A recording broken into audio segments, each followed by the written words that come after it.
여러분, 거짓자를 포기할 때 우리의 혼이 하나님의 영 안에 거하게 되는 것입니다.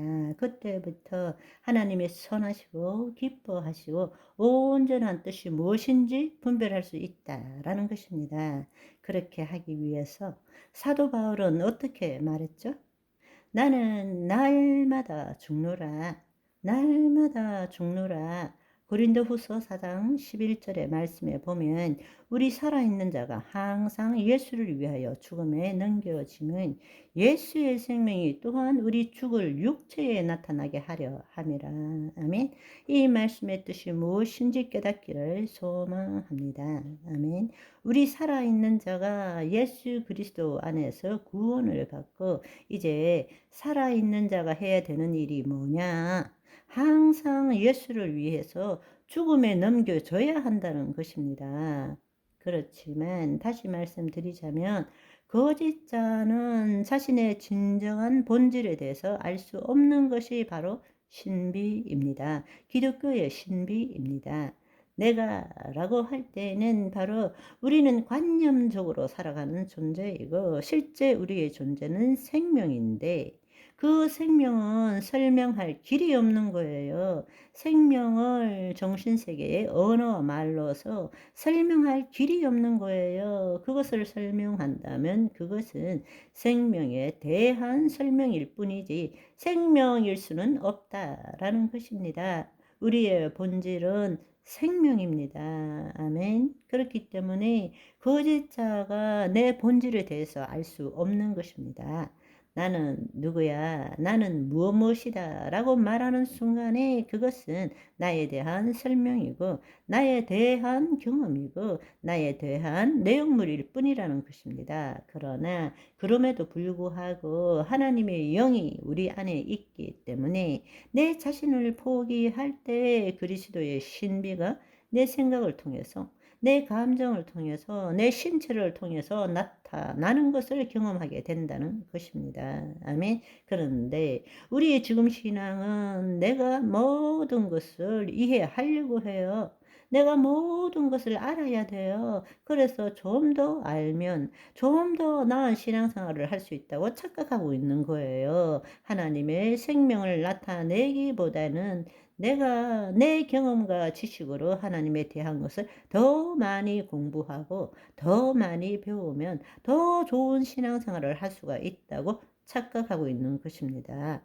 교리와 믿음 체계가 중요하지 않다는 이야기가 아닙니다. 하나님의 생명으로 이끄는 것이 교리와 믿음 체계가 되어야 하는데 우리는 그 생명을 얻기보다는 교리와 믿음 체계가 우리의 궁극적인 목표가 되어 있는 거예요.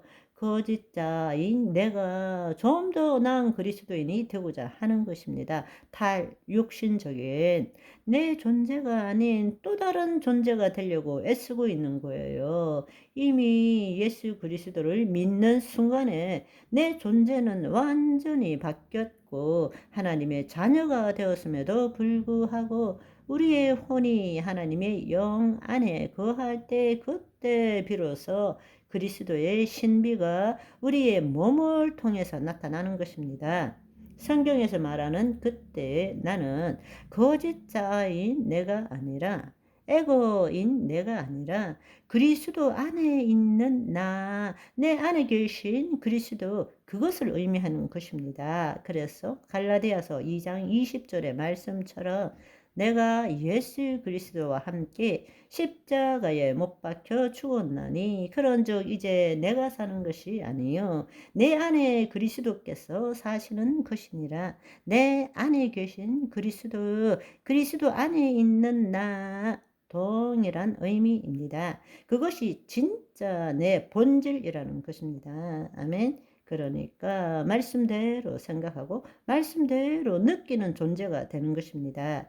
생각해보면 너무 우습지 않아요?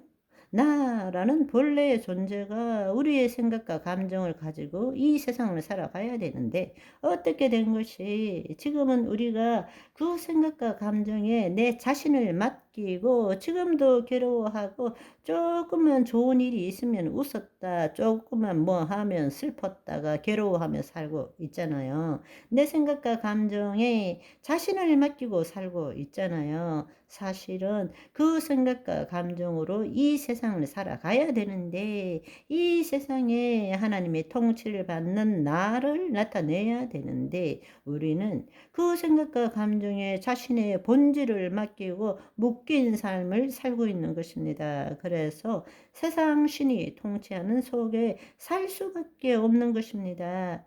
우리 몸의 종노릇하며 살고 있는 것입니다. 이제 우리가 그리스도 의식으로 새로운 생각과 감정으로 세상을 보고 세상에 하나님의 말씀을 이루는 삶을 살 줄 알아야 합니다. 아멘. 자신의 경험과 지식에 기초한 생각과 감정으로 세상을 보는 것이 아니고 하나님의 영에 속한 혼이 하나님과의 하나됨의 사랑과 어떤 부정함도 결핍도 없는 온전함과 우리 안에 계신 주님이 나를 통해서 더 나타내고자 하는 갈망, 그것이 우리의 본질의 기초적인 믿음 체계가 되어야 되는 것입니다. 어쩌다가 우연하게 태어난 존재가 아니라 생존 의식으로서 우리는 어떻게든 살아남기 위한 그 의식으로 살아가는 것이 아니라 우리의 본질의 가장 깊은 믿음 체계는 사랑입니다. 온전함인 것입니다. 내 영 안에 있는 하나님을 더 나타내고자 하는 갈망함인 거예요. 그것이 우리의 기본 의식이 되어야 되는 것입니다. 아멘.